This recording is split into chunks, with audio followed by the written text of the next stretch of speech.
Okay, so let's call this meeting to order. So we don't technically have a quorum tonight, so we're going to skip through the adoption of the agenda and acting on the minutes because we don't have enough people to vote for that. Do we want to go ahead and do a formal roll call? Yes. Okay, so let's go ahead and do that. All right. Excuse me. Mr. Puentes? Here. Ms. Teets? Here? Ms. Comont? Here. Okay, thank you. And I guess we'll check to make sure, do we have any items, receipt of petitions or any kind of emails that we need to talk about here? Not outside of the agenda. Okay. And then because we don't have a quorum, we're not changing the agenda, so we'll just move on with the agenda that we have at this point. Mostly tonight we're doing work sessions, which are informational, so it's not really a problem that we don't have a quorum. So do we want to just go ahead and move forward on the Founders Row to site plan? Yes. I'm happy to introduce the item, and then I'll turn it over to our case planner on this, Jeff Hollern, who's joining the meeting remotely. And the applicant, Joe Muffler, is also here to provide a presentation on the project. So just to introduce the item, this item has been before you previously. This is the site plan application for the Founders Road 2 project. Just as a reminder, the rezoning application and the special exception applications were both previously approved by council in their March 28th, 2022 meeting. This is tentatively scheduled to come back to Planning Commission for final consideration at your next regular meeting, which is August 17th, 2022. I'll let the case planner get into the specifics of the staff recommendation, but you can see them in the staff report there. There are several recommended items. When staff brings this back to you for final consideration, what we'll be recommending is that any action you take into consideration those outstanding items, which could be approved administratively or reviewed administratively post your actions. But with that, I will turn it over to case planner Jeff Hollern. Hello, everyone. I'm Jeff Hollern with the planning staff. Tonight, the Planning Commission is requested to hold a final work session to review the second submission of a site plan and subdivision consolidation application for Founders Row 2 mixed-use development. This application follows the approved special exception by council on March 28th, 2022. Final consideration by the Planning Commission is tentatively scheduled for the next meeting on August 17th, 2022. The proposed site plan is generally consistent with the conceptual development plan that was approved as part of that SE application. Through the review of the second submittal for the site plan, staff has identified several items to be addressed as part of a partial resubmittal prior to final consideration. It is listed for you in the staff report, but I'll go over a few of those highlights. So staff is currently sort of going through a checklist on the VCs that were approved during the SE. There are a few details that need to be either clarified or made sure that they are met through the site plan. So there are a few VCs listed here. One regarding window transparency, one regarding a ventilation shaft through the roof for the restaurant use, one on the exterior vents that should be flush and match the color of the facade, one regarding streetscape planter beds and their ability to have outlets. We also need confirmation of fiber optic conduit along Broad Street, and then also a confirmation of the 20% reduction in stormwater runoff as part of the project. Continuing on stormwater and transportation, Public Works staff has also requested some additional information from the applicant to clarify details related to stormwater runoff reduction, the signal plan, crosswalk signage, and the sidewalk cross slope along Broad Street. This project has been presented to the Architectural Advisory Board and the Urban Forestry Commission during their July meetings. Their comments and recommendations to the Planning Commission, which is typical of a site plan application, have been included as part of the attachments for you to read through. So the Planning Commission did hold a work session on June 15th on this item. The table on line 53 goes through a lot of the large comments made by planning commissioners, and then the other half of the table would be either how staff or the applicant has responded to those comments through the second submission. And then I'll just do a brief summary of the project so far, just to bring everyone back up to speed. So this is a mixed-use building with a planned maximum height of 79 feet. It is comprised of 6 levels of residential multifamily rental apartments, so 280 total. It consists of ground floor retail of just over 22,000 square feet along West Broad Street and Southwest Street. It includes 5,000 square feet of dedicated co-working space, 414 spaces of underground parking. And again, the building height is 79 feet along West Broad Street, but tapers off to 30 feet along Ellison Street. Scrolling back up in the staff report very briefly, there are also 3 waivers as part of this site plan application. The first waiver is for a 100-foot minimum distance of a commercial entrance or exit from an R district. The other waiver is to reduce the buffer density along the western property line. And then the third waiver is for a parking reduction of 25%. I'm actually going to scroll down now to the timing section at the end of the staff report. As you can see, we're kind of getting towards the end of our tentative timeline here so far. We're holding this second work session on the project tonight, and then we have scheduled a public hearing for August 17th. Staff is expecting that an updated submission will address the second round of staff comments, which are part of your attachments, as well as those comments received from the Planning Commission tonight, and those received from the Urban Forestry Commission and AAB. Again, it was just during their July meetings. That's it for the staff report.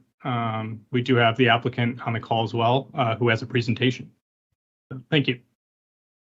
Thank you. So I guess we'll go ahead and move on to the applicant unless someone has a specific question for staff at this point. No. Okay. Thank you. Great. Well, good evening, everyone. Thanks for having us. This is Joe Muffler with Mill Creek. Jeff, or whoever's controlling the screen, do you want to control the screen or should I?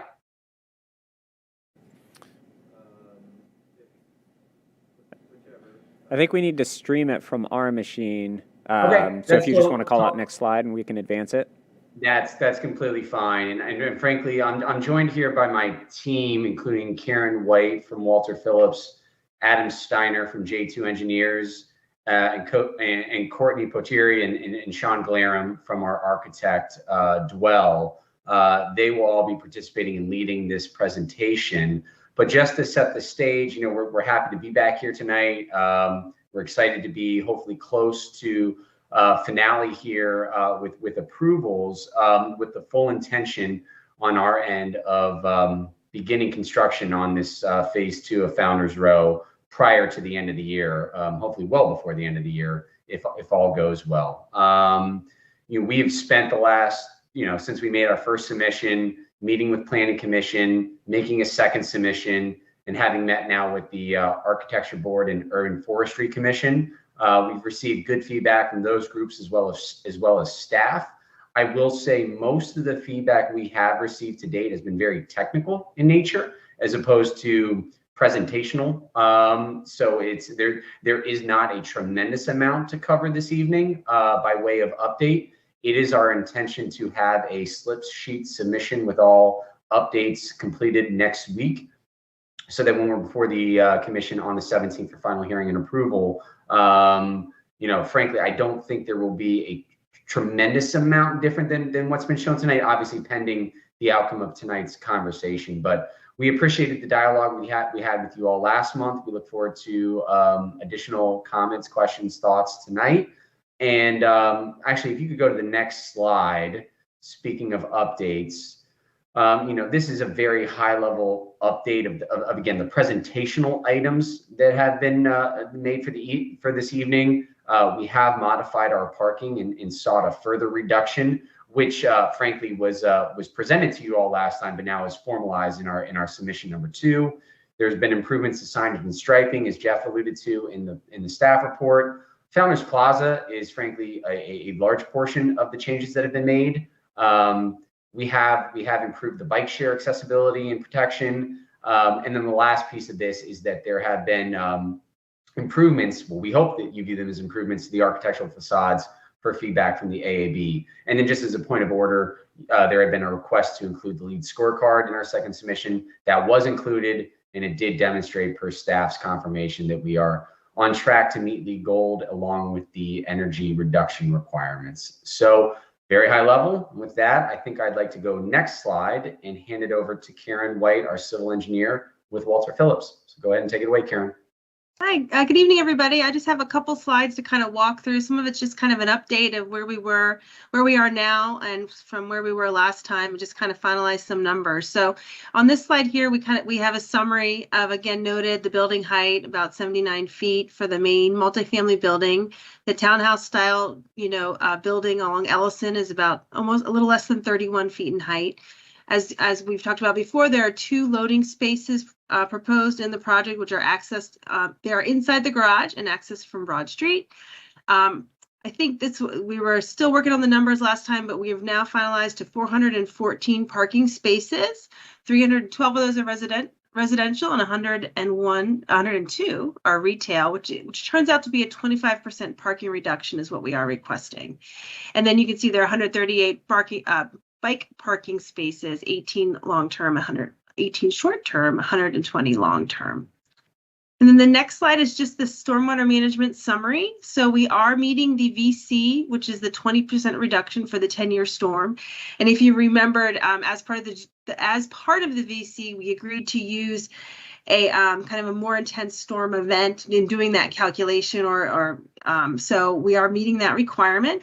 As before, our detention is still in the garage. Within the garage footprint, we've had to make a couple changes to our orifice size and our weir and those kind of engineering details of the structure, but we are still providing the detention that we need inside the vault, which is inside the garage footprint, pretty much under Founders Plaza. We are still meeting all of our B&P credits on site through the green roof that is provided, about 1,000 square feet. We are treating about 5,700 square feet of roof area along pretty much the Ellison building. Roofs are being treated by bioretention that align the front of the building. And then the entire building rooftop does go through a manufactured device, which is an underground system that cleans the water. So those are the parts that are making up our stormwater management design. So the next slide just summarizes the open space that we have on the site. So as you can see at the ground level, we have about 20% open space, which includes sidewalks and any landscaped area within the property on the grade level. And then up on the upper levels, we have 3 open space areas. We have 2 areas that are green roofs, not accessible. And then there is that one center courtyard that is accessible to the residents, which is about 6,300 square feet. So that makes about 9% private open space. And then the next slide here is the signage and striping. And I'm sorry this isn't as clear as I would have liked it to be. But so I wanted a couple of things that we talked about, I think here at the Planning Commission, but actually that came up, I think at the Urban Forestry and also at the Tree Commission and also at the AAB. Was how the striping on West Street was going to work. So there's a couple of things you'll note. So we have added the signage that I don't think was this clear last time we were with you. So we are clearly showing there are 2 pedestrian crossing signs, which are the yellow symbols with the folks crossing. So those are signs that are there today, and we're proposing to keep those there. And then we are also showing the 2 your speed signs, which we've located now on the plan. Last time we hadn't really located them. So those are now shown on here, so you can see where we are proposing those signs. And if you look at the left image, we kind of tried to blow it up because I think there was some confusion of how the striping was going to work. So as you can see, really, as you're coming north on West Street, headed towards Broad, you'll see, because you have one lane in each direction south of Ellison. As you come up, you'll see that,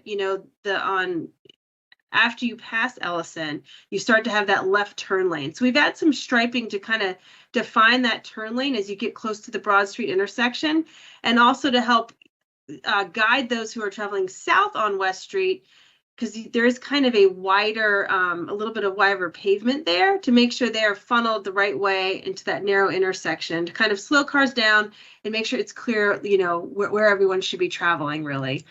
And then the other thing we added right around the corner on Ellison, so this came up at the architecture meeting, was a question of, was there a way to kind of protect the bike share that's around the corner? And I think it was kind of a thought of like a nub that you see, right, where a curb bump out that protects parked cars.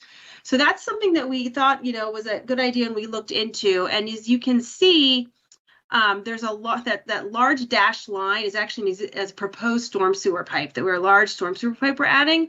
So we're not actually able to put the curb on top of that pipe because it's pretty shallow. So we did, which this might be hard to see, we did kind of try to add some striping around the corner. So when you turn the corner on Ellison, there will be some striping on the curb to keep folks really in their travel lane and out of that area that's really a parking lane, and we'll have some the bike share on that too, to kind of really keep folks clear of that lane and make them aware that when they turn the corner, there's parked cars and someone could be accessing the bike share at that time. So that's probably the biggest real site change we've made since we were last with you. Next slide. I think that's it for me. So now I'm going to turn it over to Adam. Thank you, Karen. As Joe mentioned, we've presented a few times to you. We're going to try to keep this brief and just really try to touch upon some of the improvements we've been making, most of which are really around Founders Plaza. This is the overall plan for the project. Nothing significantly has changed here. We still have the same number of trees we had before, and confirm that we actually do have GFI receptacles in the tree pits. If you go to the next slide. Broad Street seating. This is representational of where it could be. We don't know exactly where they're going to be until we really start filling out tenants and figure out who wants seats and who needs seats. The VCs do have restrictions on how much seating can be out there. The clear pedestrian zone is maintained throughout the entire frontage along Broad Street in conformance with the commercial streetscape guidelines. And in general, though, there is no real significant change that's happened in this area. We are working to refine the grades, but that is down in the hundredths of a foot, just to ensure that we have our accessible route provided in this area. Next slide. Now for something different. We've been still playing with Founders Plaza for a while. So on the left is Founders Plaza. We have taken the planting areas that were around the kind of the octagonal corner of the building there and expanded them a little further out. We're not dragging them all the way out to the curb, obviously. It's a high traffic area, but previously we had no plantings at the corner. So now we're creating some planting beds to buffer the building and just provide some visual interest. Due to limitations on grade, the access to that retail space at the corner actually is going to come in through the octagon kind of shaped area. So that'll be the primary entrance into that retail restaurant space. The entrance walk that you get into Founders Plaza from at the corner and kind of proceed plan south, we've widened that walk out, and it kind of tapers on an angle to a pinch point, but then widens back out again. In response to comments from staff trying to increase accessibility. And then the bigger change was down near the south. This came through our discussions with the AAB. We've kind of kicked the egress stair that is required at the bottom of that plaza so people can get out, but also it's a secondary means of access. We've kicked that stair back so it's not quite as much of a stick 'em out as it was before. It's kind of meshed into the wall a little more. And it is wider. It used to be a 5-foot wide stair and is now a 7-foot wide stair. In the elevation at the bottom, you can see the stair used to aim down the hill and kind of stuck outward from the art wall. And now we've turned it so it hits on a higher part of the sidewalk, which actually reduces the number of risers, but it also lets the art wall panels sort of interlace to where the panels will proceed along the wall on the inside of the stair and on the outside of the stair. And we think it really does a good job of kind of not masking the stair, but it integrates the stair greatly. Also, in response to comments from the AAB, we played with the Art Wall Facade. This is a punched metal panel that is powder coated, and we've changed the pattern on it to actually have smaller holes. We had a pattern that had a kind of bigger, more fractal rectilinear shape in it. These are more small dots that are in there. And part of that concern was about people being able to potentially climb the wall, which now it's completely not climbable. And it would also not attract litter, that there wouldn't be as many holes or something in there that just might get, whether it was intentional that people put things in there or just collected leaf litter. But we've refined all that as well. That's a representational image of the bike share station when it exists at curb level. At the top, you can see it really just kind of functions like a parked car. They just sit there in the parking space. And the Founders Plaza, the lawn that we call it at the southeast corner of the site, is really unchanged from what it was, still with the same amount of landscaping and open space. And that dashed line at the bottom does represent the location of the bike share. We have not updated on this rendering the striping that Karen had spoke of that kind of helps further guide cars as they come around the corner to stay in the lane. Next slide. Unchanged. We just felt that through all these different changes, we've maintained our trees, most times actually increasing. But from the last presentation we had with you, the total number of trees on site has not changed, and we are maintaining a 13.8% tree canopy coverage for the project. That's it for the landscape. Next. Okay. Thanks, Adam. I think we'll hand it over to Courtney. Courtney, you there? Yes, can you hear me? Yep, great. Okay, great. So as we transition to architecture, we'll be looking at similar slides shown at the AAB presentation, but we'd like to highlight items that were the focus of the Architectural Advisory Board and expand on the comments received. So on this first slide, looking at West Broad Street, we start to see an overall portion of the facade that has an Art Deco aesthetic with bays that were modeled to complement those on Founders Row 1. Next slide. On the second half of West Broad Street, we transition to more contemporary language for the bay design, separated with a darker fiber cement hyphen to provide visual relief. Next slide. And one of the comments we received was to look at the proportion of the, this mid-block area. So as the last two slides showed overall views of West Broad facade, this view illustrates and highlights the variation between the two bays mid-block. Just in a little more detail, by looking at the two side by side, we can start to see the variation between the Art Deco on the right and the contemporary language on the left. Outside of just changes to color, which usually is just a quick fix, we tried to really differentiate through proportion, and the architecture at these bays vary in depth, form, window configuration, and railing type. Next slide, please. As we turn to Southwest Street, we looked at the chamfered corner of the retail area here. You'll notice that in all of the updated renderings, we've revised the vents on the facade to show as flush and painted to match their surrounding material. Previously, they were very dark line, and they were also showing as a bronze color. So you can barely see them in this view, and you'll see that throughout the presentation. Next slide. And this view and the spec sheets provided show that in more detail. These are the spec sheets of the actual vents that we'll be using for the residential units. You can see that they're a low profile flush mount vent, and the rendered view is a zoom in at various facade materials showing panel and brick at different colors, but each vent will be painted to match their surround. Next slide. Transitioning down Southwest Street, you'll see the rendering shows the concept design updated to reflect the changes for Founders Plaza. Next slide. And the end of the facade on Southwest Street shows that secondary garage entrance and main clubhouse and co-working entrance. Nothing really changed here outside of seeing those vents again blend into the facade.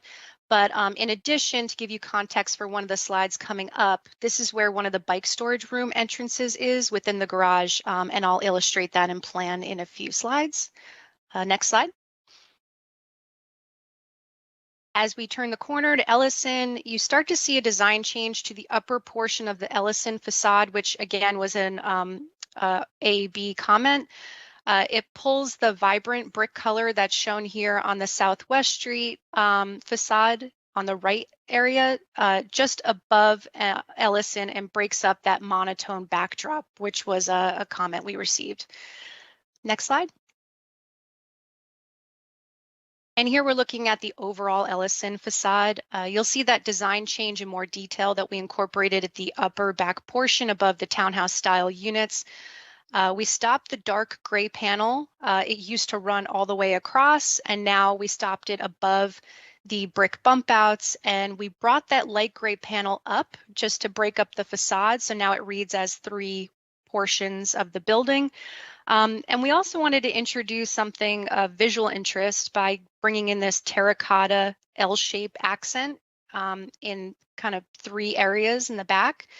And that also complements to the brick color that we saw on Southwest Street, but also the form of it kind of mimics the light gray within the brick on either side adjacent to this area. Next slide. We also presented a digital material board that lays out the specific colors and materials. It felt like it was very well received, and just thought that it'd be worth showing again.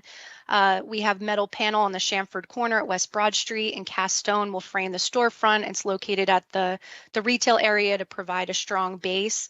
The colors shown from 02A moving right to 02F. I can't really see the numbers, but it's kind of the upper middle portion of colors are the various fiber cement colors that'll be on the building. And then the bottom row shows the actual images of the bricks that are proposed. The 3 bricks on the left are used on the Ellison 3-story apartments. The 3rd, 4th, and 5th are along Southwest Street and West Broad. And then the last white brick is utilized for the clubhouse co-work entry at the corner of Southwest and Ellison. Next slide.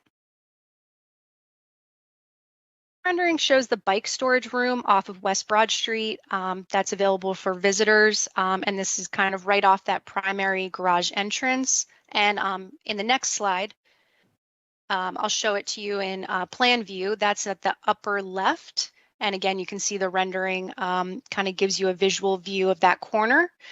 And then also the plan view to the right shows the bike room that is off of Southwest Street, off the secondary garage entrance, but it's inside the garage.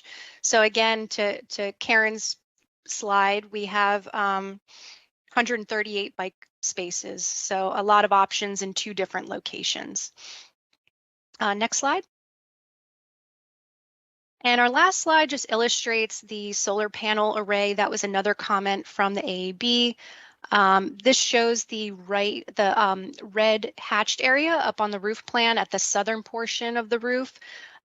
We are planning for the conduit to be installed for future connection. We're also running everything to make sure that it's all set up front. So this hatched area is being called out on the plans, but also we're planning to not have any obstructions from HVAC equipment or any other structures. So next slide. With that, I'll turn it over for questions and comments. Thank you very much. Yeah, thank you, Courtney. Thank you to the rest of the team. And I have nothing really further to add. So I'm happy to take any questions from the commission now. So would anyone like to start with questions?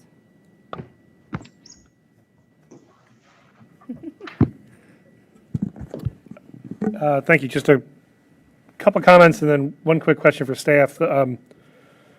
It's coming along great. I think this is a great project. I really like the safety improvements and those fixes to Southwest and all that stuff we've talked about before. two things I'd like to see, the bus shelter, I know we've talked about where that's going to go and moving that around. Like at Founders Row, I'd like to see if that could include conduit for electricity so that you can run or install real-time bus information signs. Those seem to be much more ubiquitous around the region. I think including that now would be a good idea. The other comment I'd like to see is better protection for pedestrians coming out of the adjacent to the entrances to the garages. I know in the comments it said there's going to be bollards and mirrors and things like that, but there is some comments from citizens talking about the concerns, the safety concerns about people coming out of those garages quickly. And I think something like a speed cushion or a small speed bump, something could go a long way in slowing traffic down coming out of those garages. So those are just two comments. A process question, I think, for staff. And there was some comments from the bike coalition, I forget what it's called, referencing the bike master plan and that these two streets are part of that. And that should have triggered some kind of assessment of bike impacts from this project. Has that occurred? Is that going to occur? How do you think about that stuff? So the comment that came in, and it is included in your packet as a correspondence item, there was I think it was a question about public process that could be triggered by the bike master plan, which states that anytime there's a project along an identified bike route, that there should be a public meeting where bike options are considered. I think a lot of times the guidance in that plan is considering sort of if you have a project that has a long length, for instance, along the same street when the city reconstructed Southwest Street, certainly there was a public meeting held to think about facilities along that route as well as facilities to help people cross the street. I think here the focus would be, since it isn't necessarily a corridor project, but it would be on spot fixes. So I think a lot of the emphasis would be on treatments at the intersections to help people get to and from the project. Certainly, I think a big win for bike access on this project was that east-west, the north-south connector on the west side of the building. I think bike share is a good addition. Certainly a well-marked crossing at Ellison Street, I think certainly helps people connect from the WNOD across the sidewalks that are being expanded by the project and into the city's park network traveling south. Thank you. Mm-hmm. If you don't mind, I just have one, because I kind of have a follow-up to that, because one of the things I was thinking about, because we had more comments come in too as well from, dealing with how bikes are integrated into the site. Can the applicant just talk about if you are someone who's living in here in this building and you are mostly using a bike, how do you see them how do you see them going along West Street or Broad Street, or how do you see them get into the bike trail? And sorry, just to confirm. Yeah, I mean, I think sorry. Go ahead. I don't know if yeah, no. And feel free to pitch in here. I mean, I think the simplest point of access, and Will, are you on your Will's here from Wells and Associates, our transportation engineer, and it's been almost a year, frankly, since we gave the presentations during the special exception process, and we had a detailed bike map actually at one point that showed access. Will, correct me if I'm wrong, but the quickest point of access, I believe, would be off of West Broad Street, and that's the natural post. But there's so many different options that when we ran the math, it was like it was 6 one way, half a dozen the other, but there was 3 or 4 different ways. Whether you cross over West Broad and you hit the WNOD on the other side, it really depends on where you're going along the WNOD trail. But that's one of the great advantages of this site, is that there is access points at various different points surrounding the site. So it really depends on if you're going east, west, north, south, where you want to hit the trail. Yeah, I can understand that. I guess the thing is, technically, you're not really supposed to have your bike on a sidewalk, actively riding your bike on a sidewalk. So really, you're talking about they should be walking their bike from the bike locker over to the access on the other side of the Weston Shopping Center. And so, I don't know, we definitely don't have any bike lanes on Broad Street, so you have to be integrated into the car lanes that are there. We don't really have anything on West either. So I think that's kind of the point they're making. And maybe it's not just it's not just the issue of this particular development in general, it's also a city issue in general, that we just don't really have that, for a building like this that has this great ability to have space to have your bike, to be so close to the WND, we as a city also are failing to really connect to it. So it's kind of a shame.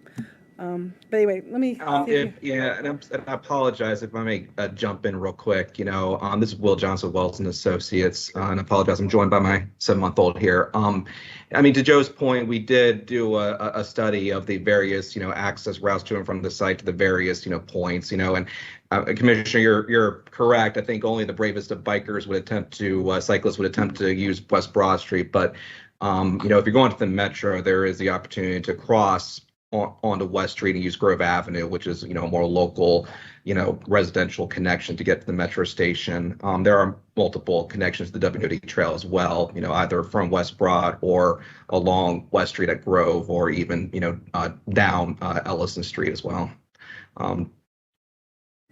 Yeah, thank you. Yeah, and I think as people who live in the city and I've biked along the bike trail and I've gotten off the bike trail to go to places in this area, it's definitely, as a city itself, we just need a little bit more ability for bikes to get around. But anyway, Ms. Weiss, did you have some questions? Ms. Comont, but yes. Sorry. I do have questions, but I also just want to heartily agree with your comments. I think we do a good job of providing bike parking and bike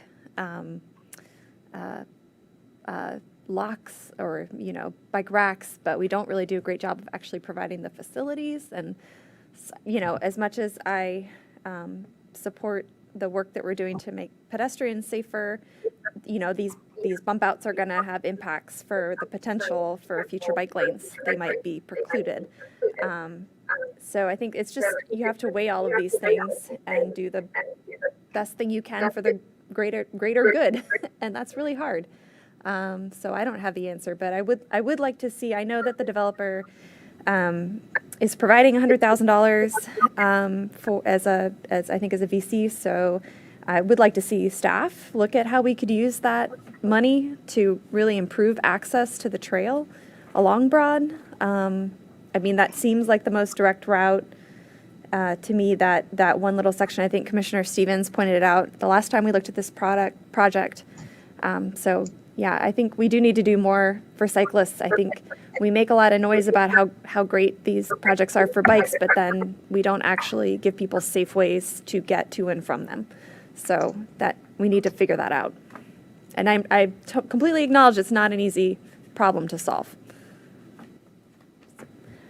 So I had a couple other comments and questions. Let's see. Oh, one other thing on bikes. The bike racks, I know I mentioned this last time, but they're still the same. The bike racks at Founders Row 1, I think, are too high. And they look like they're a foot or so higher than what they should be. I think what the city standard is and what I've seen elsewhere, this is like the post and hitch racks. So just please ensure that the ones that are installed here are the correct height. And if the ones at Founders Row 1 could be fixed or maybe we do install those really tall ones. I don't know, but they're too tall for my kids' bikes, and I'm sure other families may have a similar issue. I wanted to agree with a comment from the UFC about the turf grass in the lawn. Honestly, I don't know that space is big enough that you're really going to have people gathering there like you show in the rendering. Can you tell me what the square footage of that space is? That's the space along Ellison Street. Yeah, okay. I don't, can you bring it up? Now, any number I give you is not That's done okay. with it. It doesn't look very, it's not, I don't think it's big enough to play soccer. Maybe. No. Definitely not. No, maybe a 2-year-old soccer game, but definitely not. Maybe Will will bring his 7-month-old out for soccer, but that's about it. It was actually staff that really, I think, we had a couple different options for what to do at the corner, and not that we weren't a participant party, obviously, in designing it, but they actually liked the lawn. I don't think it was ever really intended to be really active. It was more just of a ceremonial space, kind of you lay down in the grass, kind of, again, have a small child and run around. Yeah, I mean, and if I can pitch in here, you know, there's only so many opportunities to create like actual public spaces, be they large like a plaza or a market square, or small like this. And this is more of a small passive moment where, you know, walkers, bikers, whatever, can take a moment, sit at a park bench and relax, have a glass of water, whatever, have your kids sit there. I mean, it's not meant to be a massive activation area, but it is meant to be utilized for sure. And we've tried to program it. The larger question, though, about the grasses along Ellison Street, which we've received since day one of this project, you know, and why don't we do native plantings there? Why does it have to be grass, et cetera, et cetera? Again, the design aesthetic intent for Ellison Street, from the landscaping to the architecture, has been to mimic the residential context that's you know, facing it. So to have front lawns, to have stoops, to have walkouts, to make this feel residential in context. And then in addition to that, to have this activation node at the intersection as well. So we understand, you know, kind of the give and the take of you know, native plantings versus the turf grass, but the whole design here has been influenced by the residential context. And that's why we have really stuck with the grass, because that's what honors that design. And it's frankly, you know, that's been feedback that we've also received from the get-go. I can understand that. I guess I just point out that some residents are ripping out their turf grass and replacing it with native plants. Sure. Commissioner, if I could just step in for a moment. So just putting this in comparison to something like a Mr. Brown's Park, and I may not have these measurements correct. I'm pulling them off of Google Maps, but it looks like Mr. Brown's Park, even including the stage, measures about 40 feet by maybe 25 feet. So not big by any stretch of the imagination, but it is very well used. And so I think these gathering spaces, even if they are small, when they're strategically located, I think emphasizing right, the idea of sort of publicly accessible open space, and that people can use these spaces, they can gather there, they can sit on the lawn, they could even have a small picnic if they wanted to in the shade of those trees. I think there is a value in the accessibility of that ground floor open space. I think your comment is well taken on the areas in front of the residential units going further along Ellison. Certainly that landscaping doesn't necessarily have to be all grass. I think something that is more drought tolerant, provides wildlife habitation. Certainly there are a lot of options there. Certainly not something that looks like sort of an overgrown mass, but maybe something that substitutes out some of sort of the traditional suburban landscape for something more environmentally friendly. Yeah, I was going to make that point, because as you go down Ellison, that grass area gets more and more narrow. So I don't think it's so much the corner where it's fairly large.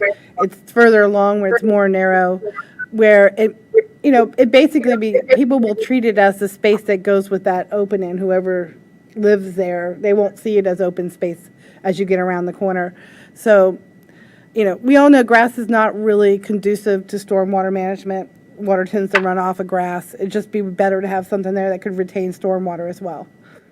And also, we all know the monarchs are now more endangered than ever before. So it would be helpful if we would start trying to help our pollinators out. Yes, everybody needs to do their part. The other thing I wanted to ask about is the pathway into the Founders Plaza. So is the current version, I saw that there were some comments about it being too narrow. So the current version that you have now is wider than it was previously. Is that correct? It is. And It used to be kind of a what is the consistent width? At the narrowest point, at the pinch, that is 5 feet wide at the tightest corner. So it's really about six and a half at the wide end. And it was wider, but again, serving many different comments here, we've added some of that landscaping, so it's wider, but with the additional landscaping. Yeah, I do think the landscaping really helps buffer the building. I think I saw a comment somewhere in the applicant response that said that it could be wider, but we'd have to lose some parking and maybe move the stormwater storage or something like that. I would just say that I would be fine with losing parking to have a wider entrance to that plaza. I really hope that plaza works. I mean, it is grade separated, and I worry that if it doesn't seem inviting for the public to come in there, that it might not be as heavily used as we would like it to be. So I worry about that how narrow that is. Well, so the parking issue, there are a lot of comments obviously on the project. The widening of that there is not related to a loss of. Yeah. in any Yeah, way. yeah, I apologize where the wires are crossed, but no, the widening of that would not have an impact on the widening of it would interfere with property line boundaries, but it does not, Yeah. does not interfere with our, that's not. So one of the issues we're really running into here, or really not running into, it's just one of the challenges of the site. We're maintaining a 9-foot clear sidewalk on Southwest Street. So from the back of the tree pit to that edge of that outer wall, that's a limiting factor for us. And we have to design inside of that line. So it's sort of we're threading the needle a bit. I almost felt at some point about going back to some of the before slides with this one, because initially we had a stair at that corner, which was really cool and interesting, but through lots of ideas that are nowhere near all mine from the entire design team and staff, we kind of kept flipping this plaza around. And I think where we're at now with the at-grade entrance, actually facing the corner in lieu of a more narrow stair and that big ramp that we used to have, I think is a vast improvement for where we were. Yeah, I agree, definitely.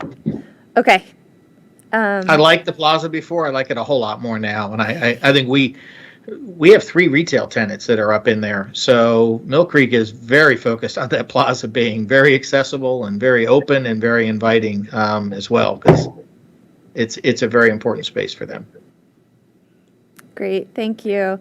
And then my only other comment is on the composting. I noticed in the applicant response that there was no response on the suggestion that you look into providing composting for residents. I'd just like to reiterate my interest in all of our developer friends. Yeah, and I apologize. We certainly have not ignored that comment. We got that comment in the recent round of staff comments that we have not responded to. So there will be a response to it, but just as a sneak preview of it, this is something we're looking into across our projects. We have not, I'll be very honest, we've not found an efficient way of doing it. I've talked to other properties that are trying to figure it out as well. It feels like a movement that over the next year or two, we will figure out. So it's something that we're committed to as a company to try to figure out how we do this, but it's not as simple as having like a trash valet and a trash system. It's a different system that we need to get our arms around. So, you know, the good news is, right, we have 2.5 years, 3 years until this thing is operating. And over that course of time, it does feel like we'll be able to have a solution here. That would be terrific. I will say that the local composting company that the city contracts with that picks up the single-family home compost bins, compost crew, they do serve multi-unit buildings. I actually reached out to them myself so I could learn a little bit more about how they operate, and their business development manager is out of town, but she's going to get back to me next week. So I will soon hopefully have more information for you, too. I'm sure you can have the same conversations with them. But yeah, they were very excited to hear that there was a planning commissioner that was interested in getting more buildings composting. So they do it. It can be done. And I think it's worth doing because compost, I think, what is it, food waste? I wrote this down. Makes up 22% of municipal solid waste and 6 to 8% of our total greenhouse gas emissions. So there are good reasons to do it. And I hope that you all can be the leaders in this effort. No, absolutely. You know what? I found their website and I'm going to email my operations team as we speak. So appreciate you bringing that up. Great. Thank you. Of course. Okay, so I just have a few quick things. One, I noticed in the urban forestry, they had asked about there being utility boxes that were blocking part of sidewalks, but I'm not really seeing that too much. Do you know where are they concerned? Do you guys know? Karen or Adam? It was on the pathway? These are if I remember correctly, these are the transformers at the southern end of the pedestrian throughway. Oh, I don't recall that being brought up there in urban forestry. No, it was in their comments, their written comments to us that they got it. One of the remaining concerns was these utility boxes that they felt were blocking egress. So and we just never talked about it, so I wanted to bring it up. Yeah, those utility, yeah, those are the transformers. They will be properly screened. They're not blocking any egress from the building or from the trail. Everything's confirmed with Dominion and with staff, so that they meet code, and they're as hidden as we can possibly get them on a site of this size while still getting access to the utility provider. Well, and as an aside, the clear walkway width past the transformers is actually wider than the clear walkway width as you after you're past the transformers. So in terms of, we're not really creating a bottleneck, but we're not restricting movement at the transformers. It's actually a fairly consistent width from Broad all the way to Ellison. Okay, yeah, I just wanted to check on it because they brought it up as one of two things that they were primarily concerned about. So it sounds like people should be able to get through there. It shouldn't be much of an issue. Yeah, no, clearances will not be an issue from code or just basic functionality. Yeah, and so my second thing is just kind of procedural in that, in the staff report right now, we have that list of voluntary concessions that still need to be met. And I know you guys are working through that stuff with staff. And there was a stormwater runoff issue and transportation. And so just things like that. When it comes back, I'd like for there to be less things that we have to include in the motion as being administratively dealt with later. I really like these things to be clean. I think when there's a lot of detail left over that we have to say, oh, we'll administratively deal with it later, that means it may not be as ready as it should be. So I just make that point that I hope you guys work hard with staff to clear a lot of those up.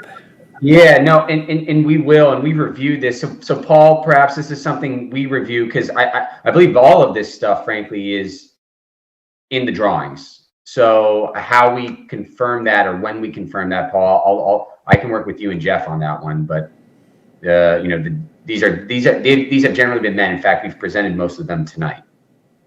Okay, well, I appreciate that. Yeah, I think that most. This is Jeff Hollern. I think that most of the items on that list really can almost be solved by a note in some of the sheets. It might have been something that is on a different sheet that we missed it, and so those are I think all things considered, they're very minor, just last minute things that we would like to check off in tracking all of the VCs. That's really it. Okay. I totally understand. I like it to be clean. I don't like to have a lot of little issues left over if possible when we have to vote. So it sounds like this will probably be dealt with, and so I appreciate that. Commissioners, any other questions? Yes. I have one more. Can you remind me, are we going to have lighting on that walkway, the north-south pedestrian connection?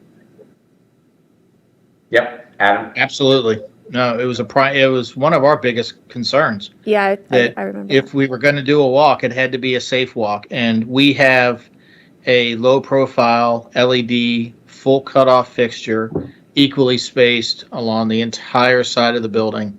So we have a very even illumination from Broad all the way to Ellison. We have a photometric analysis so it wasn't just me dropping dots on the plan. We actually had somebody help us make sure we got it right. That's great. Thank you. Well, thank you. I think that's all from the commissioners, and we really appreciate your time tonight going through this with us. And I think we're all excited to see this move forward. And we appreciate all the work that's been done. Well, we appreciate you all as well, and we'll see you in 2 weeks. Thank you. Thanks. Good night. Take care.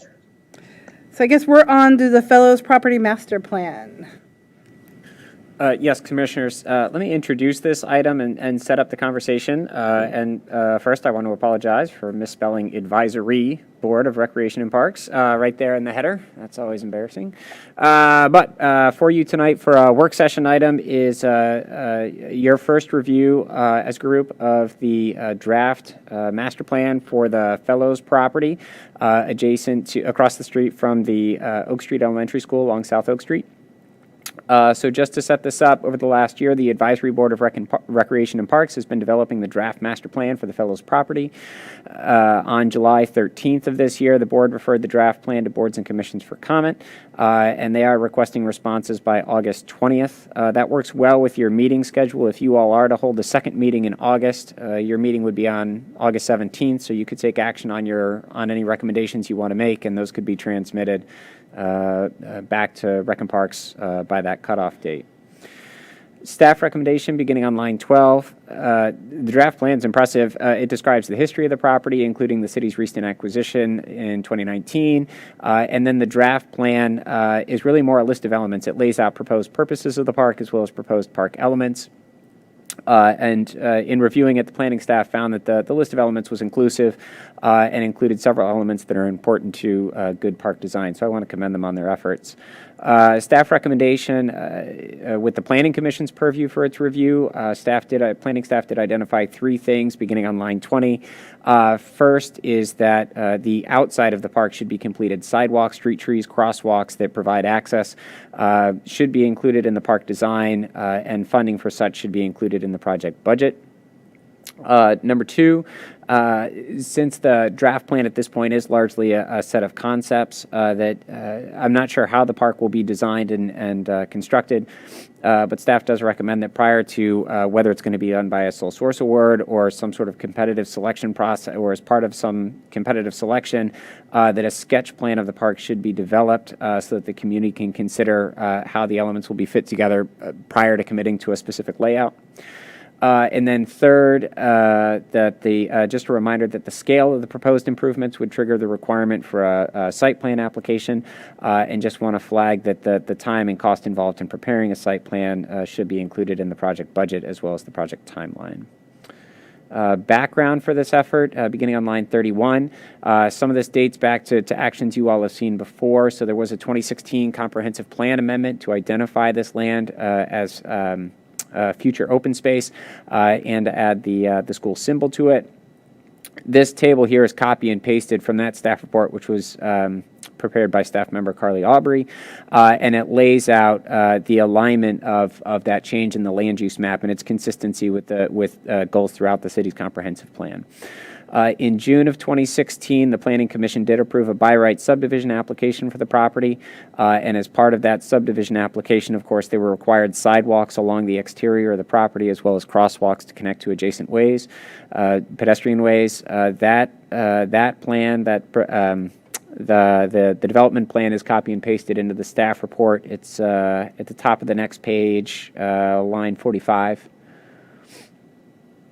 There we go. So it is an extensive set of sidewalks. It is a new sidewalk along Parker, which is the eastern edge of the property, and then an improved sidewalk along the Oak Street frontage, which is the southern portion of the property, and then crosswalks at the corners.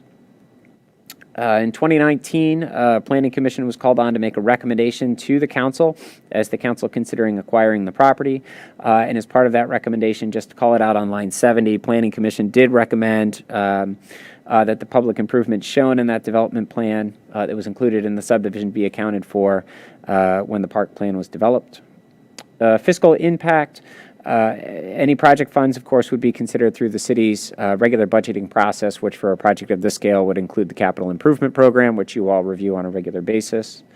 In terms of timing, I laid this out in the beginning. This was referred out to you all on July 13th. It's before you for work session tonight, and staff would recommend that you take final action on your comments at your next meeting, August 17th.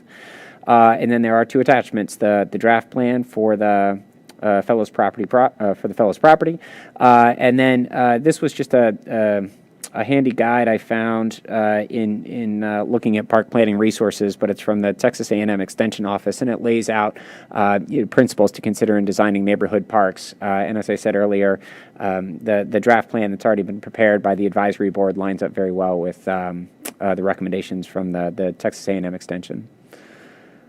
That concludes my staff report. I'm happy to take any questions. Thank you. Commissioners, do we have any questions at this time? No? So what is the Rec and Parks Advisory Board looking for from us by August 20th? Comments or? Sure. So just like when any group prepares a plan and sends it out, they're looking for comments back from other advisory boards. So they want plans on this draft? Yes. I love all the ideas. I think it should be largely a natural space. So, yeah. I was just going to say, I agree with the comments that the staff made, that I know, unfortunately, I haven't been able to go to most of the Recs and Parks meetings because they're on, when we moved to Wednesday, we moved at the same time as theirs. So but I was there at the earlier meetings and I've read their minutes. And I think the intention is to have sidewalks, but it really should be spelled out. Because currently none of that space really has sidewalks, especially at least on the Parker side, I know, and on the Oak side. So I think that makes sense. And There's a sidewalk on the Oak side, but it's very narrow. is there on that And side? it has a Okay. lot of I was trying to obstructions. Yeah, I was trying to remember because visually, I don't really remember thinking about a sidewalk there. There is one, but Okay. it's really impassable in some areas, Right. certainly for anybody with a stroller or wheelchair. Yes, we definitely want to have, and I know it's not on Parker though, correct? Yeah. That's right, yeah, Yeah. there's not one on Parker. Right. Okay, so, I mean, I definitely think that the staff recommendations made sense, that we should explicitly call out that we expect sidewalks along this property, and that, I think eventually if they were going to push this out to actually have this work done, that they would do sketches at that time. So it makes sense to have some sketches in there now. And there's some of that site is kind of odd because there was a house there at one point, and so things like that they're going to have to deal with when they put the design in. Okay. But otherwise, I mean, I'm happy with it too. I was a big proponent of keeping it more natural. I'm hoping we do get some ability to put in some urban agriculture, so put in some bushes and trees and plants that the kids can walk over and actually be able to pick food. Mm-hmm. Just simple things like American hazelnuts, which are a nice little shrub that we could have over there. But other than that, I think the plan is, and it actually meets the needs of the neighbors.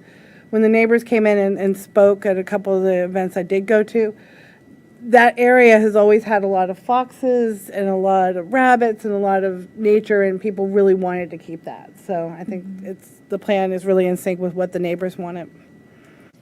I also really liked the idea of having a natural play space. Both of my children attended Columbia Baptist, and they had what they called the grassy field, which was basically just a big field with logs and buckets and mud and leaves, and it was their favorite place. So you don't need a lot. You don't need a lot of big plastic equipment. It's great, and it has its place, but it would be nice for the city to experiment with something more natural in that area.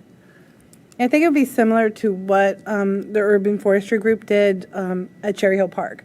So, where some of the larger pines went down, they kept them. Yes. And they kind of built places for kids to play on. That was, Jeremy Edwards did that for us, and unfortunately Vienna stole him from us. But he designed a very nice little play area there.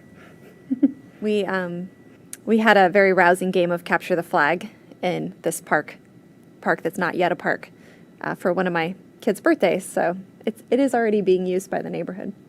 Yeah, it really is. And we've actually had 3 or 4 events with Girl Scout troops taking out some invasives. Mm-hmm. So a lot of kids are very excited to work there because it's right across from their school. Mm-hmm. Yeah, and that's another good point. It would be good to maybe do a little coordination with the schools on what programming we might have there, if there are facilities. And that's what I was thinking. I agree with all these comments, but also maybe as we're looking at maybe adding in sidewalks, some kind of, I don't know. I don't know what the infrastructure looks like between the park and the school, but it seems like it would be a natural extension to figure out ways to make that supremely safe for kids to get across Oak Street. Yeah, I don't know what it looks like now with crosswalks. Completely agree. A crossing to the park would be great. I've been lobbying as part of the Greenway Downs project for us to look at some more sort of creative street pavement treatments that would really help drivers understand that they're passing through a school area. I think that we could really do something creative with that would make it have like a really nice placemaking feel, and hopefully improve access between those two parcels. One of the biggest problems there is how wide the street is there.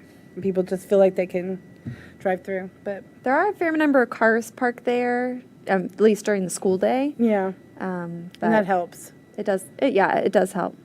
I used to be a big proponent of us shutting down Oak Street there and actually connect into the Fellows property. because there's plenty of ways around. I mean, because Oak Street is such a cut through, people cut through from Route 7 to 29. And I thought, do we really need that open for local? Maybe not.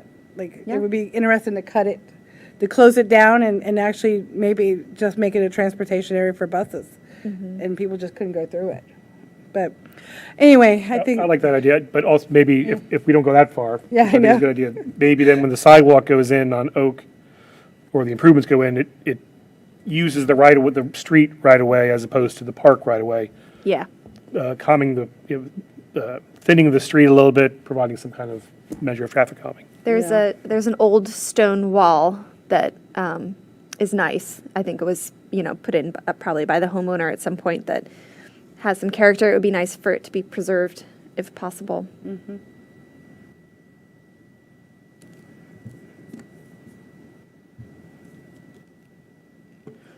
So what I'll do, before this comes back to you at your next meeting, I'll capture the notes from tonight's meeting and wrap those into a proposed motion for you all to consider and obviously for your consideration, add, remove, prior to taking action on it.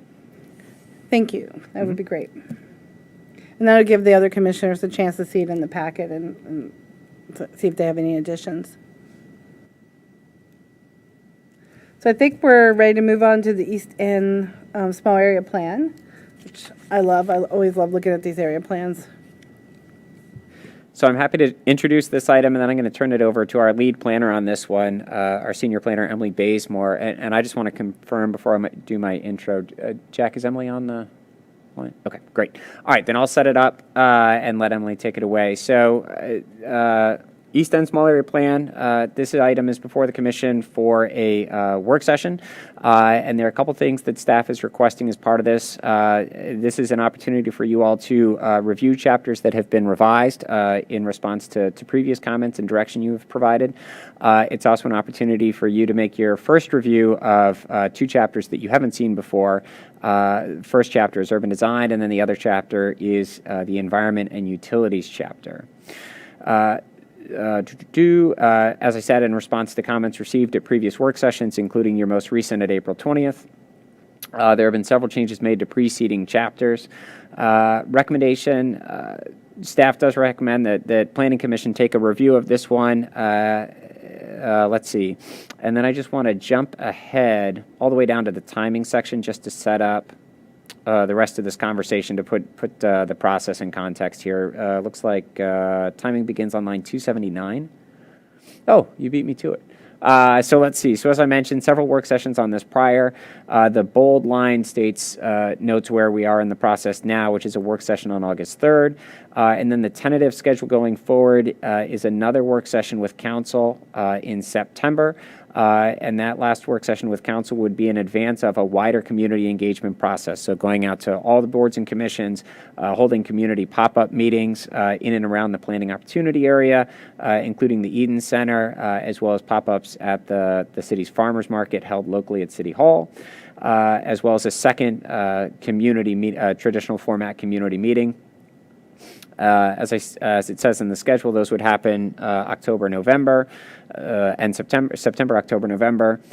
Come back to the Planning Commission with notes from that meeting, as well as revision at those meetings, as well as revisions to the plan. Come back to the Planning Commission in December, Council in January, and hopefully line this up for final consideration by both Planning Commission and Council in February. So that is the brief introduction of where we are and a status check on where we are in the timeline. And with that, I'll turn it over to Ms. Bazemore. Thank you. Good evening, Planning Commission. Tonight, the Planning Commission is requested to review and provide feedback on the draft East End Small Area Plan. The Planning Commission last reviewed materials during a work session back in April, specifically April 20th of 2022. Since then, the following changes have been made to the draft. First, the final two chapters have been drafted. Those are the Character and Urban Design chapter and the Environment and Utilities chapter. Second, several changes to the Land Use and Zoning chapter, as well as Economic Development and Multimodal Connectivity and Accessibility in response to Planning Commission comments have been made. And finally, minor changes to all other chapters.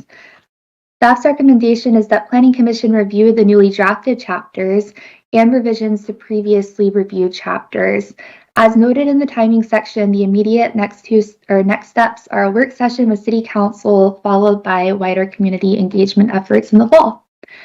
On April 20th, the Planning Commission reviewed and provided comments on the newly drafted Land Use and Zoning chapter, Economic Development, and Multimodal Connectivity and Accessibility chapters. The Planning Commission also provided feedback on the Introduction and Background chapter, as well as the Concepts chapter of the East End Small Area Plan, where you guys previously had reviewed in work session on December 1st of 2021.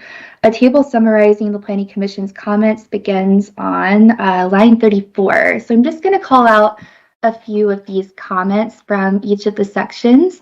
So under Introduction and Background, there was a recommendation for staff to identify whom the streets were named for. Staff looked into this, and we were able to confirm that the various streets throughout this section of the city were named after past presidents, specifically Wilson and Roosevelt. Taking this into consideration, staff continues to recommend Wilson Boulevard to be renamed to Saigon Boulevard as suggested in the draft SAP. For the concepts chapter, there was a recommendation that we work greenhouse gas reductions into the vision, as well as a recommendation that greenhouse gas reduction is added into the concepts chapter as a goal. So just wanted to note that language around sustainability has been added into our vision statement, which I'll read the complete vision statement later in the staff report as amended with this new language. But the language is specifically a green approach to infrastructure, building, and site design, support the environmental sustainability of the area for future generations. Also, we have added a goal to the concepts chapter that's focused around environmental sustainability, specifically that to develop the area in an environmentally sustainable way. I messed up that.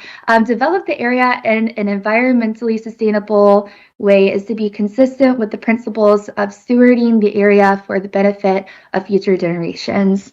Hopping down into land use and zoning, I'm going to go to the following page.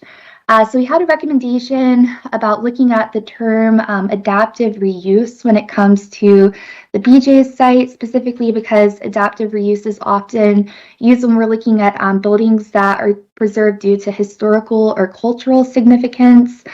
Staff just wants to note that we have changed the language, but the language still reflects repurposing this building. Staff sees the building as one that is of value for larger format uses, such as a makerspace or something that we had previously recommended, a food hall. Also, there was a recommendation to include an emphasis on affordable housing and mixed income housing. Multiple changes have been made around that. On page 3-9, a paragraph has been added to indicate the intention to include affordable housing in our new residential components within this POA. On page 3-15, a new strategy has been added to reinforce this intention. Specifically, the strategy is to prioritize the integration of affordable and mixed income housing as residential use is introduced within the POA. Finally, just want to say that the addition of this language also reinforces the following portion of goal number 4 from our concepts chapter, and that is to create housing that is affordable to a variety of household sizes and a range of incomes.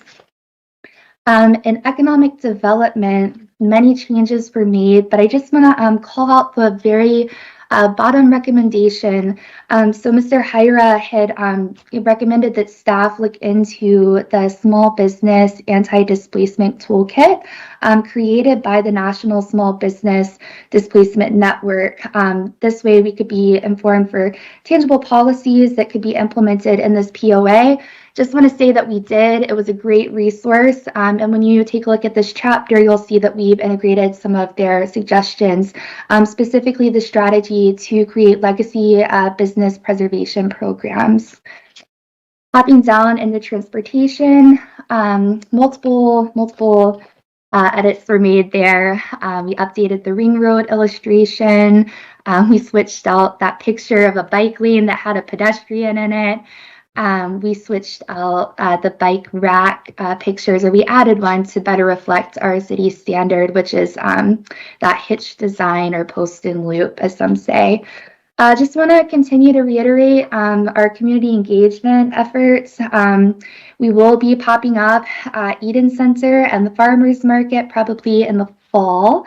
And also wanted to call out that there was a question about interpreters being on site as we do these efforts. And yes, we plan to have Vietnamese language interpreters on site, as well as Spanish language interpreters. And at the very least, we'd like to continue to get our materials translated beforehand. All right, and hopping down into City Council review on line 36, specifically just want to call out that the plan will be going to council hopefully in September of 2022. They'll be reviewing the complete plan. This will be their second work session seeing the plan. Initially, they had just seen the introduction and background chapter, concepts, and land use and zoning, all of which have changed quite a bit. Now I'm going to hop a few pages all the way to page 9. I just want to look at the draft vision statement as we have made some revisions to this based off of work session number 2. So I just want to read it off to you guys as it does look different now. The East End is a cultural hub focused on the Eden Center. Transportation investments put people first by prioritizing connectivity and accessibility. Green spaces provide opportunities for community members to gather, recreate, or relax. Nearby housing affordability is preserved, while new commercial and residential development occurs within the planning opportunity area. A green approach to infrastructure, building, and site design support the environmental sustainability of the area for future generations. Below the vision statement is our draft goals. They remain the same, but again, we've added one around sustainability, and that is to develop the area in an environmentally sustainable way that is consistent with the principles of stewarding the area for the benefit of future generations. Hopping down to, instead of going back and summarizing what's in each chapter, as you guys have seen this before, I want to specifically look at the 2 chapters in the staff report that you haven't seen. So that is chapter 5 to begin with. This is character and urban design. And that's on line 223 is where it begins. The character and urban design chapter documents existing conditions relative to block size, site design, street ratio, streetscape, and architecture within the East End. The chapter includes strategies to enhance these aspects of urban design, beautify existing spaces, and overcome challenges associated with them. The Character and Urban Design chapter also introduces the following additions to the planning opportunity area to create vibrancy and instill identity through thoughtful design within the East End of the city. These themes are public space, such as squares and plazas and pocket parks and parklets, gateway features, wayfinding, public art, followed by creative placemaking, and finally honoring history through design. Hopping down to line 248, we have our Environment and Utilities chapter. The Environment and Utilities chapter begins by outlining existing conditions similar to Character and Urban Design, which are topography and urban forestry, water supply, sanitary sewer, storm sewer, and electricity within the East End. The latter half of the chapter then introduces strategies for the planning opportunity area that center around the following themes: climate action and mitigation, and infrastructure reliability, both of which are key themes as the area redevelops in a time where climate change is prevalent. Again, just climate action and mitigation, we have the following themes below this, and those are urban forestry, stormwater, building and site design, overhead utilities, and urban ag. Also followed by our infrastructure reliability theme. Here we're looking at our water systems, our sanitary sewer systems, and then overall sustainable energy in the city. And when we're talking about sustainable energy, we're really talking about those renewables and whatnot. Also in this chapter, the chapter concludes with maps that depict existing conditions relevant to the environment, underground utilities, and easements in the area. Also want to highlight that now we have some language under the fiscal impact, courtesy of Val Weiner. So just want to read this off to you guys. The current gross revenue of the POA is approximately $6 million. The potential fiscal impact of redevelopment within the POA is based on analysis of recently approved mixed-use projects in the city. Given the overall acreage of the POA of approximately 43.3 acres, the potential net fiscal impact of redevelopment is approximately $11.7 million. Also, just want to highlight that timing and community engagement section again, as it's changed quite a bit since I last saw you guys. Right now, we're in our third work session on August 3rd. Again, we anticipate going to a work session with the City Council on September of 2022. Hopefully, we'll get back to boards and commissions with referral in October through November. And then we plan on also completing our community engagement pop-up meetings in September and October, so kind of colliding between the work session time and then the boards and commissions review. Our final community meeting, we're thinking will be in October of 2022. And then again, coming back to you guys for another work session. This would actually be work session number 4, I apologize, in December of 2022. And then the City Council would have their work session number 3 in January, followed by both of you all having actions in February of 2023. So now I just want to open up the floor to questions. If we want to look through the 2 new chapters, or perhaps look at the concepts chapter where we have a brand new concept around sustainability, kind of looking for some guidance specifically on that new concept. So just want to turn it over to you all now for questions and or comments. Commissioners, anyone have questions or comments at this point?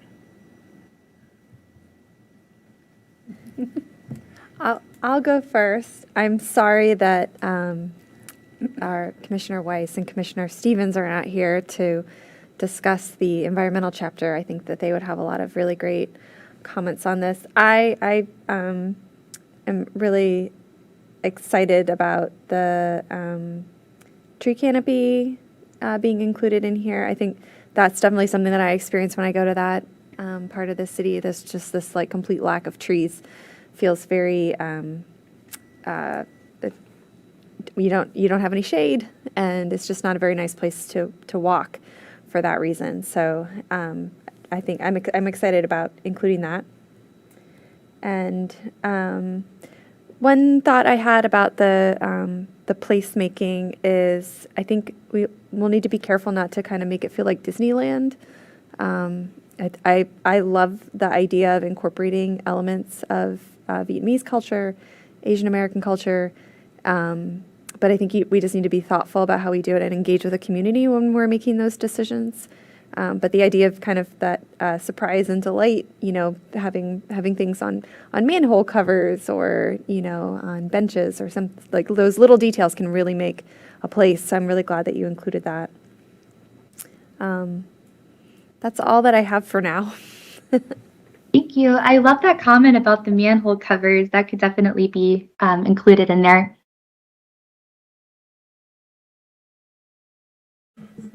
Thank you. I'll just say quickly, I thought that it's coming along great. The concepts chapter, the goals that are listed there, I thought are spot on. I really don't have any additions or comments to those other than say that I think those are perfect, and adhering to them is going to be the challenge with this East End area. But I think those are exactly right on, and I have any more comments on that. Thanks. Yeah, I just have a few comments too. I also thought the goals were spot on. They were really strong. Just a couple of thoughts I have is Eden Center itself, they're very concerned about parking. And if you've been there on a Saturday, it's kind of crazy. And then a couple buses will pull up and it gets a little crazier. But there is actually parking behind the building. And even on the craziest Saturdays, I've usually found about 25 to 30% of the parking spaces behind the building are empty. So part of that, I think, is a signage thing. I think a lot of people would perhaps go there on the weekend if they knew there was empty parking behind it that they could actually get to.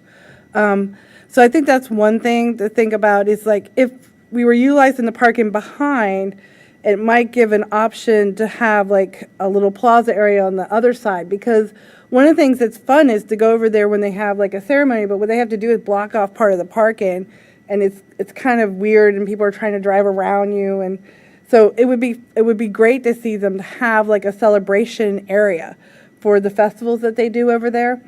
And maybe, you know, I love that thought of taking part of Wilson and maybe it's at the front of the property, a green space that could be where they do ceremonies and they do some of their, like they usually have music and it's just kind of awkwardly placed where they can put it. So it'd be great to see us take part of Wilson. I don't know, I think we only own half of Wilson, so I guess that's a cooperative thing.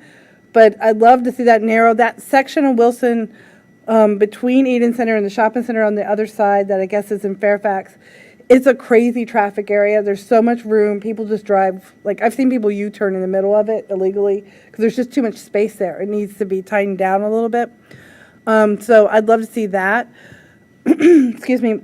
I love the thought of murals. There's an entire blank wall all along Roosevelt on the side of that shopping center. It's just one giant wall. It could be something really magnificent, something about Vietnamese culture, or, you know, maybe, I think we talked to Eden Center, what would they like on it, but I'd love to see us do a big mural along there on that big blank wall that's there.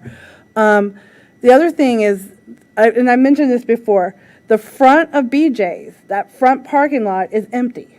It is always empty. The only time I've seen people park there is when they park there and run across the street because they're from the apartments.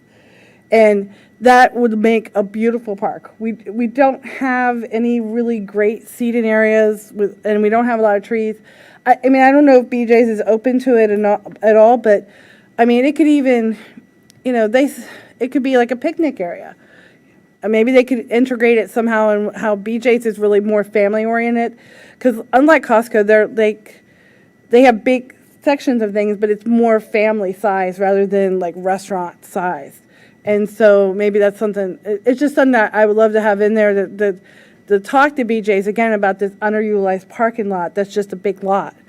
And I think the other thing is, like with Coons is the same way. Coons is all paved except for their embankment, which is just mostly grass. So it would be fun to talk to Coons, like could we take that giant embankment that's grass and some kind of invasive bush, I can't remember the name of, and make that into like a meadow going up the side? So that, use that piece of property. Because what happens now is when you drive past it in a rainstorm, is water comes off their parking lot, hits the grass, and spins down that hill super fast into the road. And so, we have that, they have a big piece of land that's not paved, but it's also not adding any value. And it could be part of, because we have Fort Taylor Park on the corner, but it would be nice to have the green kind of come around the corner a little bit. And I don't think that would hurt the dealership at all in terms of visibility because it's so much higher up than everything else. Right. Obviously, if you haven't figured this out, I live within 3 blocks of Eden Center, and I walk over there all the time. So, I just think about what I see, and I do think that we could definitely get more trees, more green, more plaza kind of areas, one thing about Eden Center, when they came to, there used to be an Ames there on the corner where the big supermarket is, and they came to cut down the Ames building by a third and put the supermarket in because the building was too big.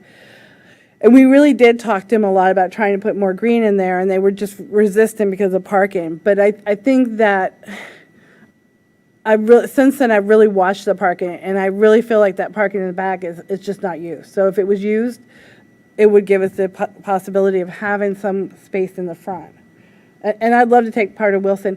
I mean, it's funny, when you're in that part of the city, I don't think you really feel like you're in the city that much because it's car places, gas stations, parking lots, the Coons, what is that? A body shop. It doesn't feel like it, and it would be nice to see some amenities there that would make it feel more like the city.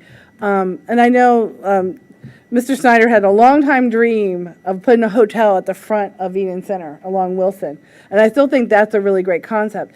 They do literally get buses from California people come there and they shop, but they have to stay somewhere else.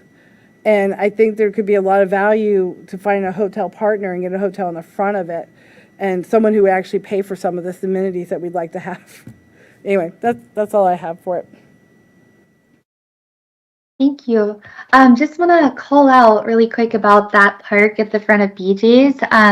On page 3-14, so that's in our land use and zoning chapter, we have some language around public space and green public space, just kind of going in with redevelopment or repurposing of the BJ's site. So I think we just need to be a little specific about the parking lot that's there right now and kind of converting that over to some green space.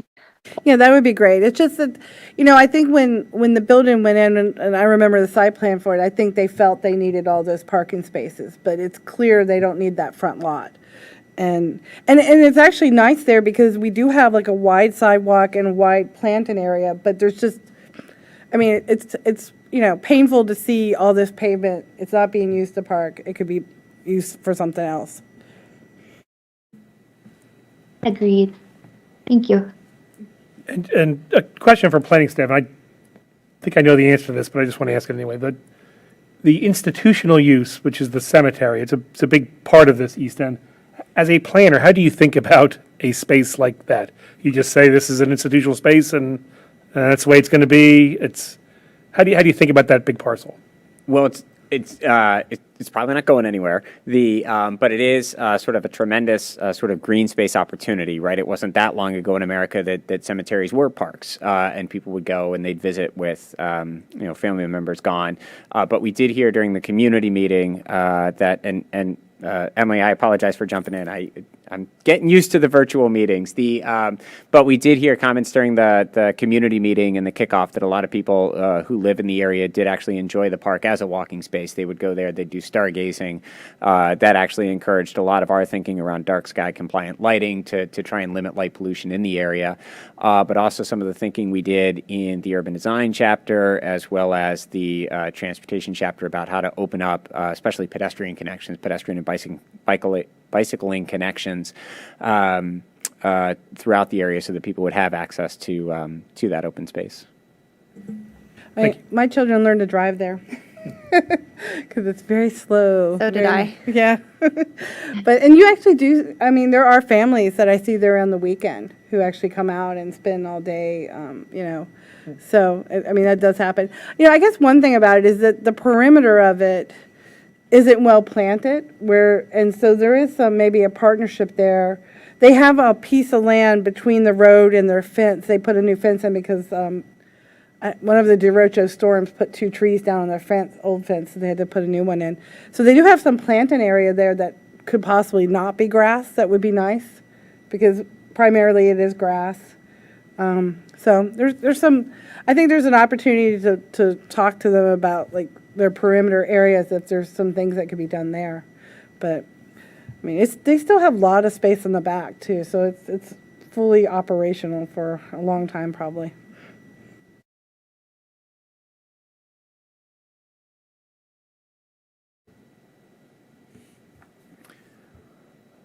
Well, I appreciate all the supportive comments. It is funny. We were sort of expecting a full commission for this conversation, but obviously we appreciate the comments we got tonight. I've been messaging with commissioners who couldn't be here at tonight's meeting, and obviously we'll be reaching out to them for any comments they have or thoughts they want to add into the plan as we go forward with it. But as we said, next stop will be a council work session and then out to the whole community again. Yeah, and I did want to say the 2 new chapters look very nice.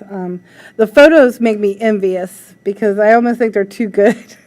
I don't know, some of them in there, I'm like, I don't know if we're ever going to get there. A good goal. Yeah, they're very good goals. Good, nice inspiration, and I agree. Yeah. I thought the 2 new chapters were great. A lot of really great ideas. I want to see it happen tomorrow. Yeah. So. And I didn't know that water tower was there. Oh, really? I didn't know what they were talking about, but I had to look it up. Yeah, it's been there for a long time. Okay, so I guess we're moving on to any planning commissioner reports. Anything? Just quickly, I in my professional life, I'm working with the Northern Virginia Transportation Commission. I think staff knows this, but the planning for the BRT along Route 7 is moving again. The last major action was the conceptual design, which was 2019. They're going to start doing some modeling and other kind of impact analysis along the corridor. But they're moving pretty steadily with this project. So trying to figure that out between now and early 2023, when they're going to do a lot of public outreach and things like that. So just want to encourage the commission to be receptive to providing comments and to weighing in, because it's a major project and could have long-term implications for the city, and I think is very consistent with a lot of things we talk about here. Thank you. I don't have anything, I don't think. Nope, okay. So then we'll move on to director's report, although I do have a question for you. So I thought it was intriguing that in the back of the building over here, there's some spots that were marked for police only or sheriff only, and they have taken one of the charging spots and made it sheriff only and put a bag over the charging station. And which didn't make any sense to me, because there are other spots along that row further down. And so I just want to make a point that I think if we need to keep a space for a sheriff car, then why don't we pick one of the ones that doesn't have a charging station? So I'm happy to respond to that. So that charger is new, and so that is the charger that's intended to be used for the public safety vehicles. And so in the approved site plan, there are 4 reserved spots for police and sheriff. They traded within their spots so that they could hook up the charger to the new public safety vehicles. Okay, I was just concerned because it was bagged, and I'm like, when is it going to be unbagged? Right. Okay. So that's in, and they're working on getting that stood up fully. And then also I understand, and I can double check with them, but I understand at some point the plan was to install additional conduit so that over time the public safety fleet could move to a more electrified fleet. I do know that they do. Currently, they do need to keep some gas-powered vehicles, especially in emergency situations where you need to keep the vehicles running almost continuously. Currently, the only way they have to do that is gas-powered. Right. No, I understand that. I guess they could do hybrid, though. Yep. So, I mean, that works pretty well for that. Okay, so director's report. Sure. Thank you. So, commissioners, in your director's report, these are really a couple of these are highlights. I always like bringing highlights to you. So first is good work led by Carrie O'Nino with the support of other members on city staff in multiple departments, including Public Works and the city manager's office. So Northern Virginia Transportation Authority, NVTA, recently voted to approve the city's grant application for approximately $22.5 million for multimodal transportation improvements throughout the North Washington Street corridor. This is consistent with the vision that's laid out in the small area plan for, of course, multimodal access, maintaining auto access, but really emphasizing automobile alternatives. Safe crossings, wider crosswalks, safety features at all the along the intersections and the street edges, transit improvements as well. So that is, let's see, there's also a project timeline that I do want to call out. Brig projects aren't usually fast projects. So design for the project is slated to begin, and this is what's approved both in the city's CIP as well as in the NVTA's funding program, design beginning in 2026, and then obviously construction following after that. Let's see. Seems like reasonable timing if you look at the South Washington grant project, which was what, 15 years or something? It's so it's the CIP is sort of a funny creature in that you, for very good reasons, you want to space out your major to capital investments. It's tough because often the ones that people are most excited about are the new ones that you're adding, and of course the new ones that you're adding are at the end of the line. And so you're getting very excited about these new projects, and then you find out they're going to start final engineering in 4 years, and then there's a bit of a letdown. So it is, for very good reason, you want to space out your capital expenses. It's right. But it is disappointing to see sometimes how long it takes those things to happen. I was excited to see the light hanging, not used yet, at the end of Maple. Yes. Because that's been a long time coming. So yes. it's great.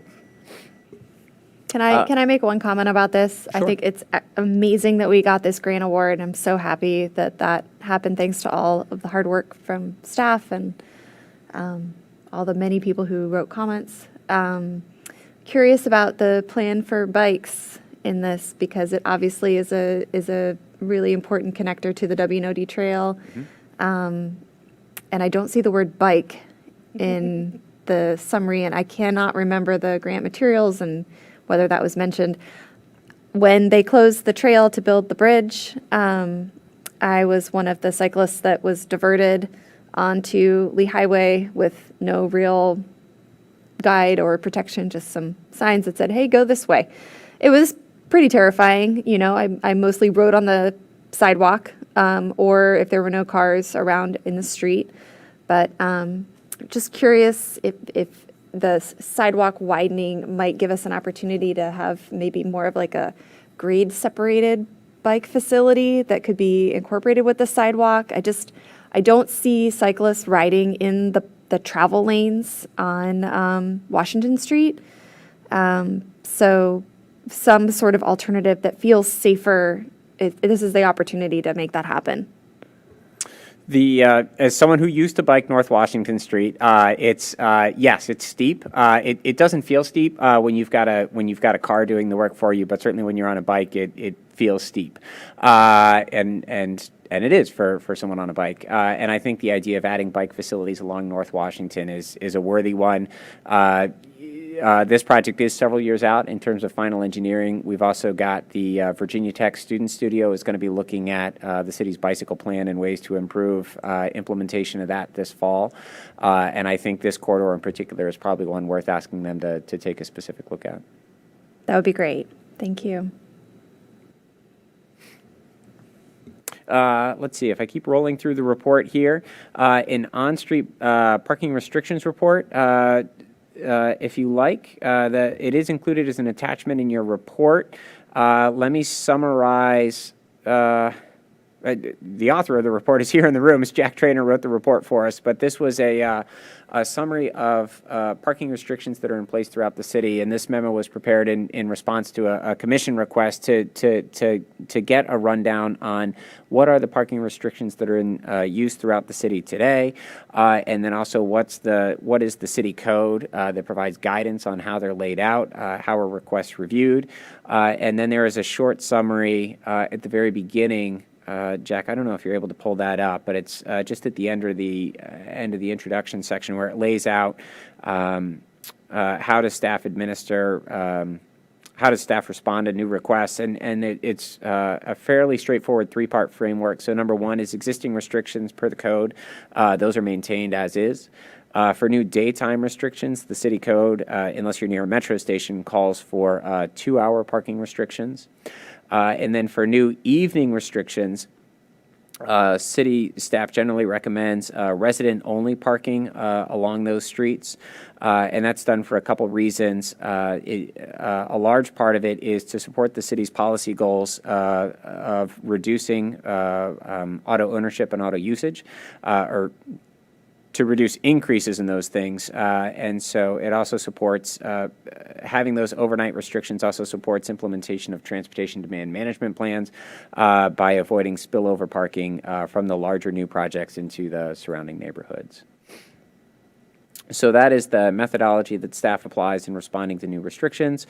And then the rest of the memo provides maps as well as tables laying out which parking restrictions are in effect on streets throughout the city. Happy to take any questions on that.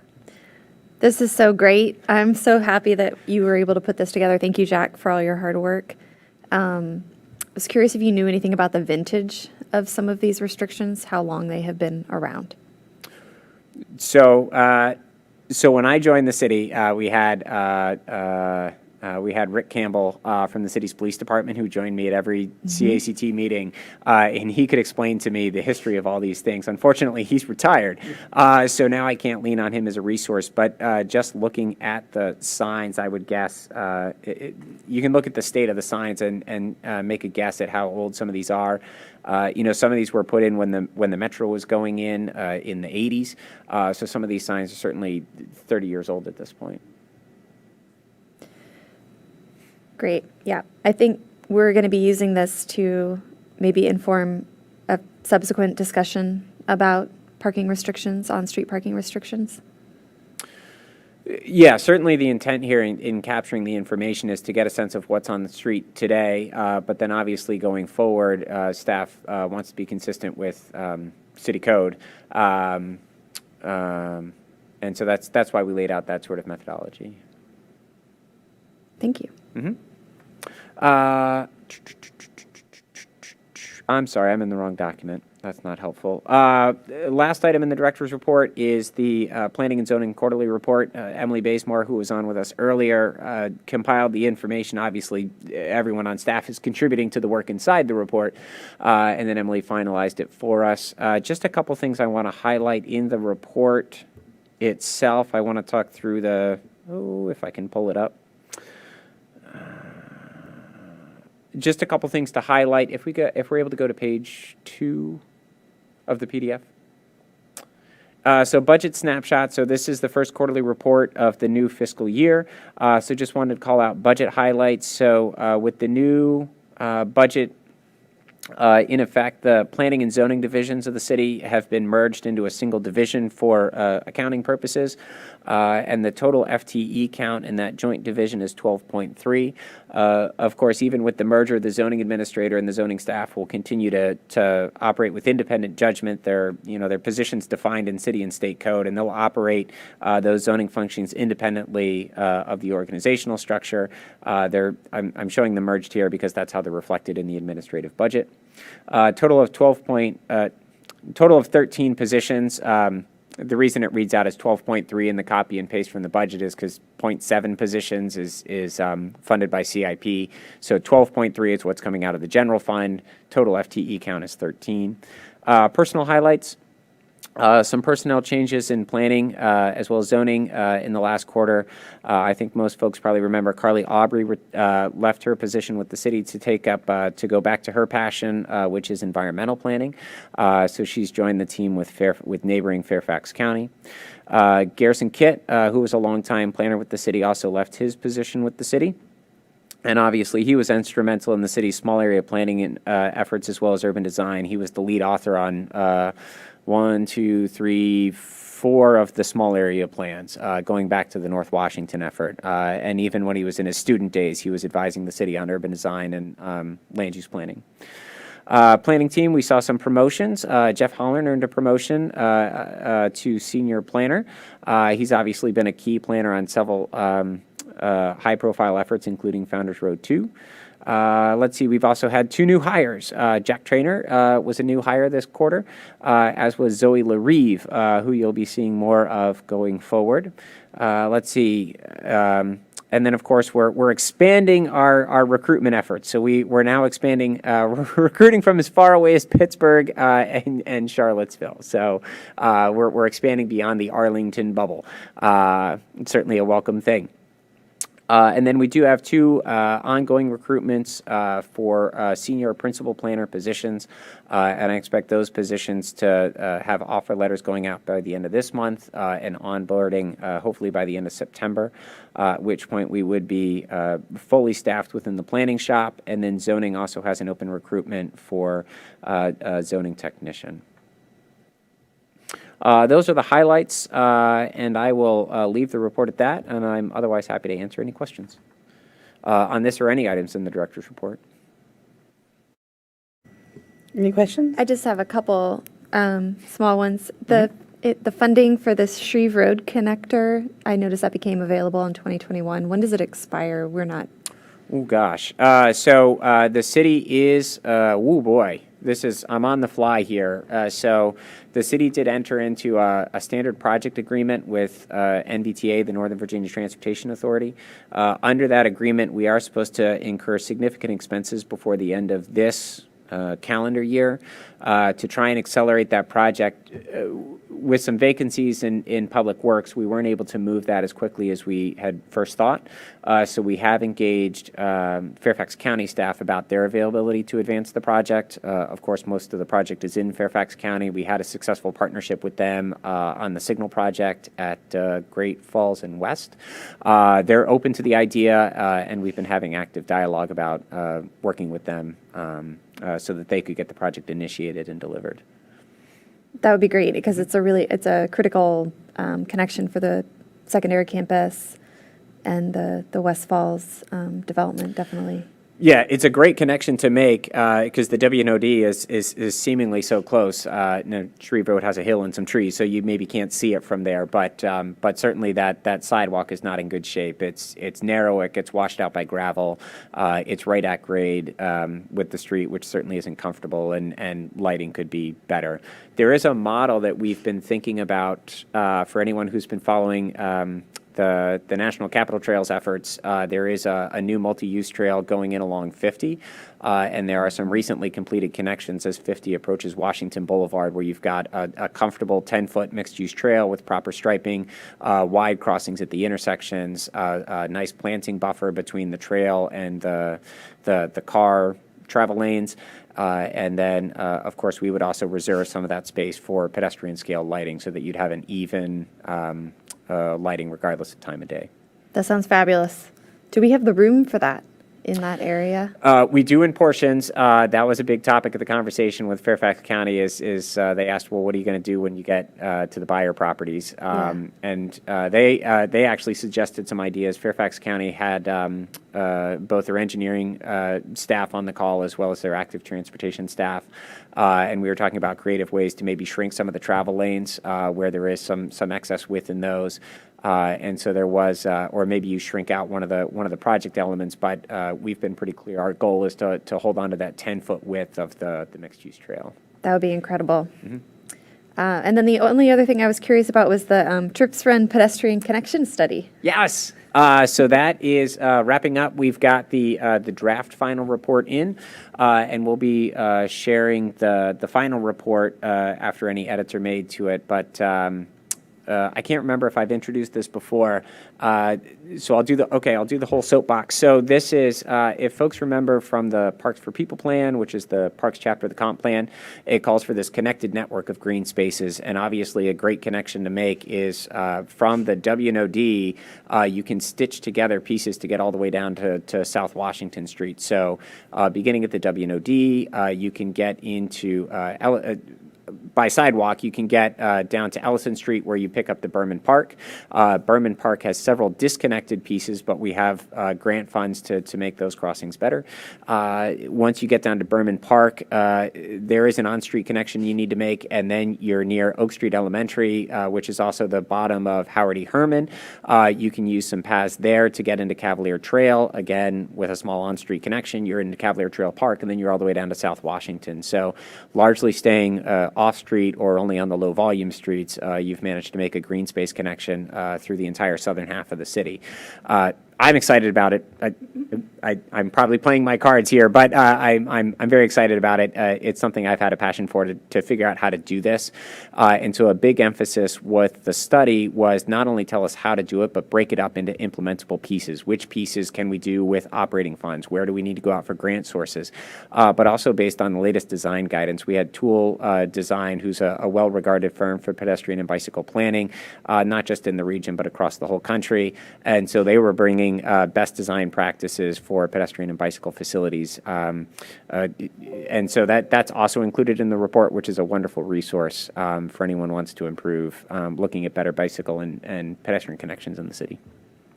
So I'm very excited about it. The final plan should be available for you, I would think, no later than September, and obviously we'll include it in your packet when it's ready. We did engage stakeholders along the way. We were engaged, of course, with Rec and Parks, but also engineering as well as the schools, because obviously there are connections being made in and around city parks. If I didn't mention it, the Rec and Parks Department, obviously with the city parks, but also making those connections to the schools, which of course is important to the Safe Routes to Schools sort of ongoing efforts.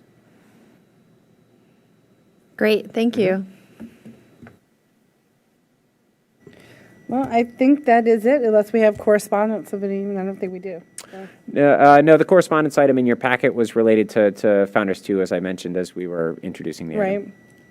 Right. Okay, so let's adjourn. All right, thank you. Out of here.